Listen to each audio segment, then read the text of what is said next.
Hey y'all, welcome back to another episode of Strung Out Outdoors. Today I'm coming to you live from the Georgia Pines, and just like I promised, I'm going to be giving y'all brand new content each week.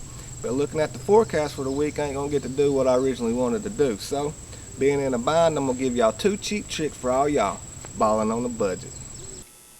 Now before we get started, I just want to point out I ain't taking credit for this, and this ain't my invention, but it's very effective, it's cheap, and it's simple to build. So all we're going to need is a 3/8 eye bolt. Preferably you want this to be a 3/8 thumb screw, but I ain't got any, so we're going to use this instead. So a 3/8 thumb bolt or a 3/8 eye bolt. A 1/4" eye screw. Notice this has a screw tip. And a 1/4" eye bolt. 3 3/8 washers. A 1/4" wing nut. And a 3/8 wing nut.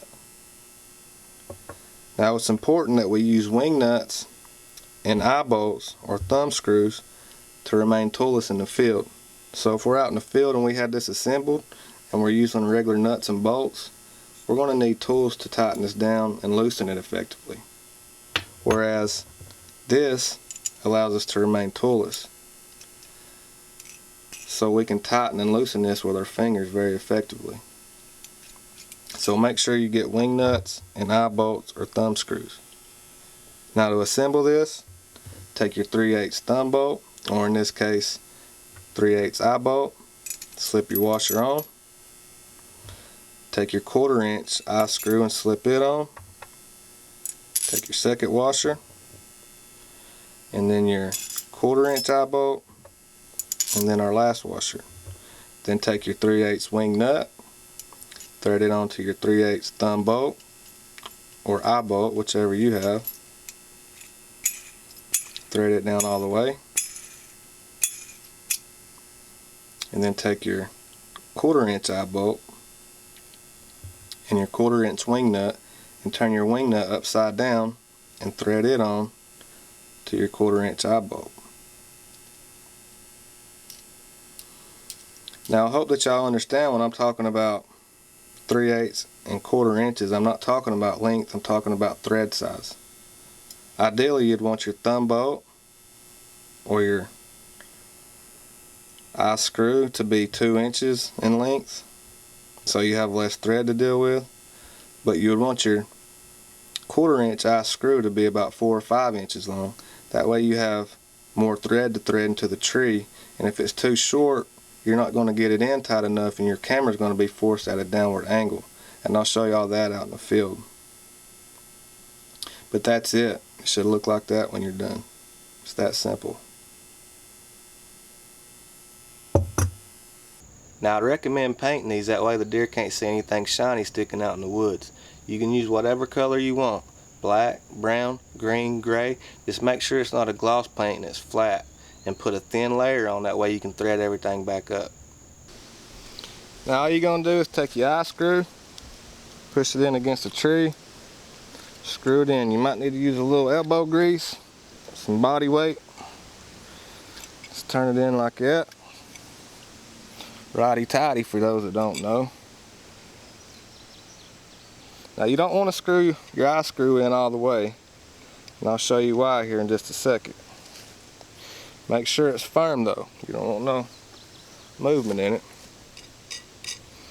Take your trail camera, screw it on your 1/4" eye bolt. You don't want to screw this in all the way either. When it gets tight like that, don't force it anymore. Back it out 1 full turn, and then get it where you want it and tighten your wing nut up. The reason I was saying you don't want to screw in your eye screw all the way is because if you screw it in all the way and it's too short, your camera's going to be stuck tilting down. See, like this? Now what's great about these mounts is you can put them in any position you need to. So if you need to pan to the right, loosen your wing nut, pan it to the right, lock your wing nut back into position. Same for the opposite direction. You basically have 360 degrees here. If you need to straighten it up, you just turn your screw. And if you need to tilt up or down, put it where you want it, lock your wing nut in. Now another thing you can do with these is get you a post, drill you out a pilot hole, knock your post into the ground, put your mount on, and now you got you a plot watcher. Now when possible, make sure you're setting your cameras up to face north and south opposed to east and west. That way the rising sun and the setting sun are never in direct line of sight with your camera lens, causing lens flares and missed pictures altogether.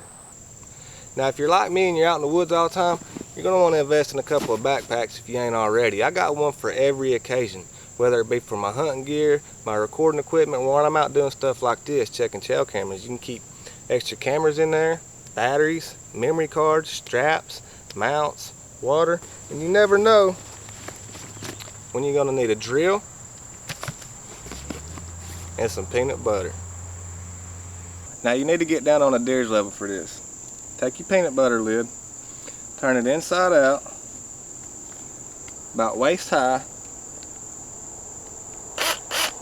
Now don't screw it in so far that your lid cracks, but you want to get it where it's firm.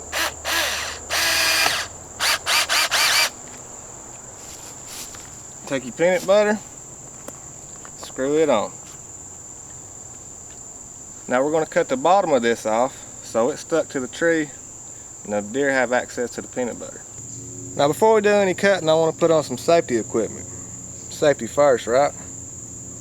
And there's a saying down south, go big or go home. And I'm going to do it big. Gotcha. Did y'all really think I was going to cut that peanut butter like that? That's why you keep a blade in your backpack. I'm strung out, I ain't stupid. I like my peanut butter on toast just like everybody else. Now for the record, I don't do this peanut butter trick.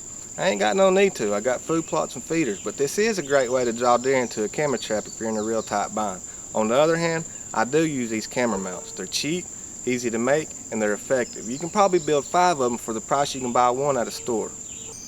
Alright, that's a wrap for today, y'all. I hope y'all enjoyed this week's video. And y'all remember, we are brand new on the YouTube scene, so we rely heavily on the support of the hunters and the outdoors community. So y'all slap the ugly out of that subscribe button, share, and comment down below and let us know what you would like to see next.